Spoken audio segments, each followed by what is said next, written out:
Hello and welcome to this latest video from Dawn Brookes, author at dawnbrookspublishing.com, and as you know I write cosy mysteries.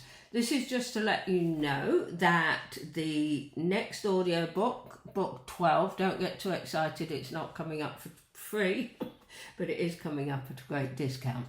The next audiobook, Treacherous Cruise Flirtation, is now ready in audio. It's actually with the audiobook shops at the moment, like Audible and all the other distributors, going through their checking processes before it's released for sale, and that can sometimes take between 1 and 2 weeks. But if you want to get in early, you can, because you can buy direct from me at my store, which is dawnbrookspublishing.com, www.dawnbrookspublishing.com, where all the audiobooks in the Rachel Prince Mystery series are at a reduced price. They're all offered at a huge discount to everybody around the world, and you can either get a whole bundle of them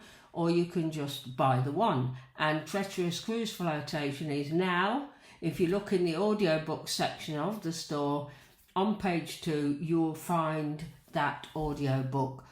Anyway, I'll read you a blurb and then I'll let Alex Lee, your wonderful narrator, read a section from the book. So the blurb is: prepare for an electrifying voyage when paradise becomes perilous. I like that, do you? Paradise becomes perilous. I like it. When Rachel stumbles upon a lifeless body sprawled on a sunbed, she dives headfirst into a chilling murder investigation. Just when Rachel is enjoying paradise on board the Coral Queen, a group of private nurses and their eccentric patients bring trouble aplenty, not least when one of them is murdered.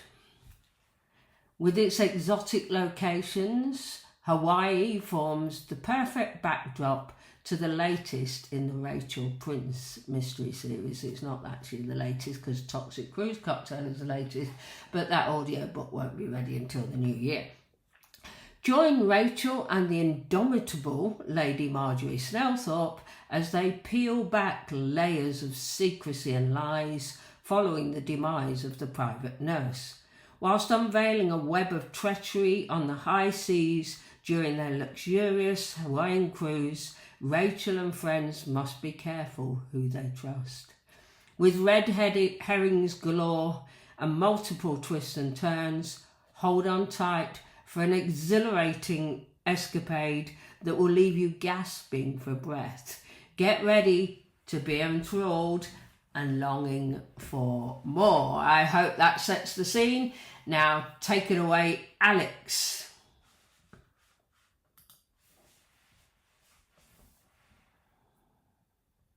While coaxing the brush through her long blonde hair, Rachel Jacoby Prince studied her reflection in the mirror. The person looking back at her was no longer tense and anxious like they had been when she and Carlos left the UK for a long-delayed anniversary break. They had spent the past week at the Outrigger Waikiki Beach Resort in Honolulu. Rachel felt happy and optimistic about the future. Carlos ambled out of the bathroom wearing his hotel-issued bathrobe.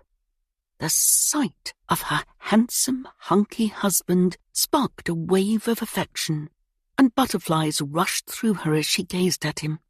Though the intensity of her feelings had mellowed since they first met, she was more in love with him than ever before. "What?" he grinned. "Nothing," she replied. "I don't want this to end, that's all." He strolled across the room, his brown eyes gleaming as he kissed her tenderly. "Me neither," he said, "but we still have one more night. Let's make the most of it. Tomorrow, you get to see Marjorie, and she's been looking forward to cruising with you for just as long as I've looked forward to this week." Carlos was right. The pandemic had hit Rachel's octogenarian friend hard. Marjorie's son, Jeremy, had insisted she remained isolated, although her housekeeper, Gina, and Johnson, her chauffeur, both refused to abandon her. Rachel felt her face light up at the thought of meeting her dear friend again. "I can't wait to see her." Carlos hurriedly dressed, looking dashing in his tux. Rachel was wearing the red dress he had bought for her when she last cruised with Marjorie. She tried not to think of her most recent cruise to India. Although she had enjoyed it immensely, the holiday had been marred by her fretting about Carlos being on a secret mission in China. As it turned out, she had been grateful that the Chinese government had not harmed him and he hadn't succumbed to the deadly virus that had just begun spreading.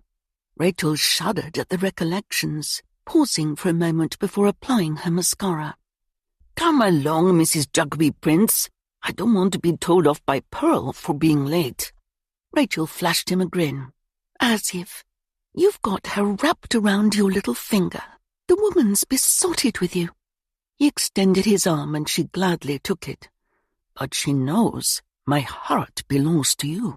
Holding his arm, she felt her own heart would burst. All the doubts and fears she had entertained before they married a few years earlier seemed an age away.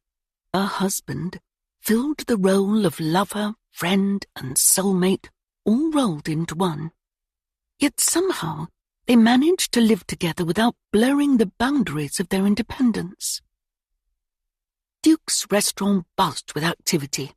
It was infused with aromas of freshly cooked food. Rachel's attention was drawn to a group of noisy people. 3 women wore nurses' hats, but they weren't wearing uniforms. Their colourful dresses blended in with those worn by the Hawaiian people. Seeing the nurses reminded her of her best friend Sarah, who she was looking forward to seeing when the Coral Queen docked the next day. Since the pandemic, Sarah and her husband Jason had returned to the cruise ship where she worked as a nurse and he was a security guard. "Aloha, Mr. and Mrs. Jacoby," Pearl greeted them, her doe eyes fixed only on Carlos.